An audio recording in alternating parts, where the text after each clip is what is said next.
Hello నమస్తే, welcome to our channel super tasty. ఈరోజు మనం చేసుకోబోయేది వెజిటేబుల్ బిర్యానీ. ఎలా చేసుకుందామో చూద్దాం రండి. వెజ్ బిర్యానీ చేసుకోవడానికి ఒక గ్లాస్ బాస్మతి రైస్ తీసుకున్నాను. శుభ్రంగా కడుక్కొని పక్కన ఒక అరగంట పాటు పక్కన పెట్టేసుకుందామండి. స్టవ్ ఆన్ చేసుకొని ఒక గిన్నె పెట్టేసుకుందామండి. దాంట్లోకి ఆయిల్ వేసుకుందాం.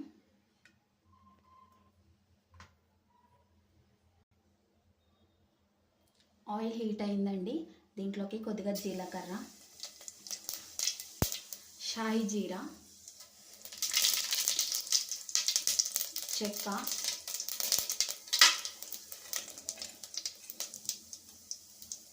లవంగాలు ఒక 5-6, ఇలాచి ఒక 3.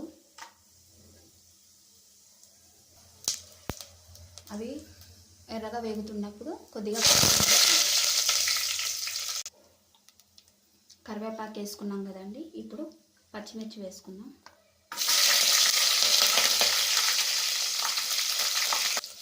కొద్దిగా మిరపకాయలు దూరగా వేగాక పుదీనా,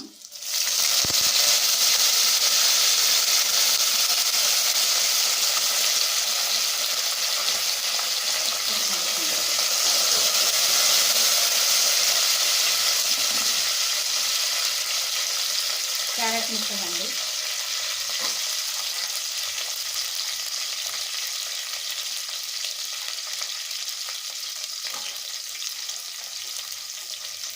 బీట్రూట్ వేసుకుందాం.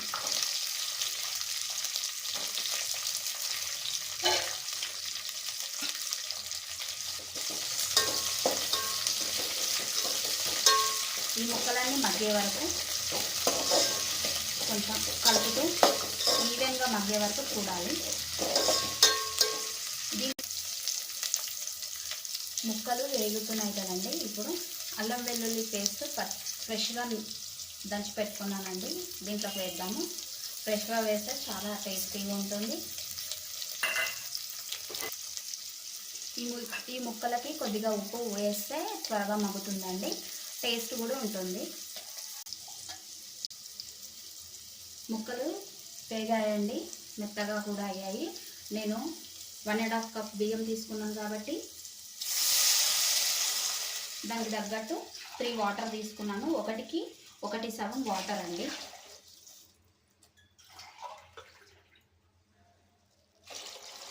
ఏ గ్లాస్తో బియ్యం తీసుకుంటామో ఆ గ్లాస్ తోటి ఒక బియ్యానికి 1 సగం వాటర్ చూసుకుందామండి. ఒకసారి మసులుతుంది.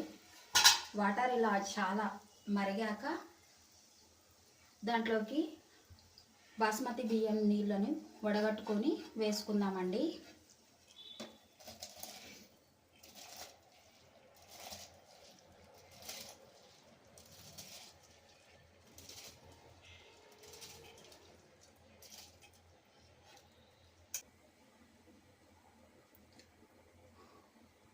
మసులుతుందండి, బియ్యం ఉడుకుతున్నాయి దాంట్లో. ఇప్పుడు ఒకసారి క్యాప్ పెట్టేసుకుందాం. ఒక 10 మినిట్స్ పాటు మీడియం ఫ్లేమ్లో.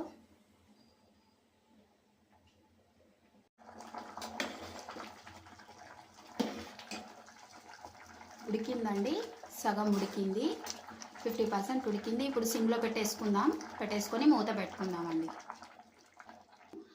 మీడియం ఫ్లేమ్లో 10 మినిట్స్, సిమ్లో ఒక 10 మినిట్స్ అయ్యాక ఆఫ్ చేసేసుకుందాం.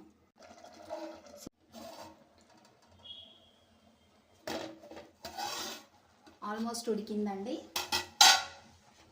దీంట్లోకి కొత్తిమీర వేసుకుందాము.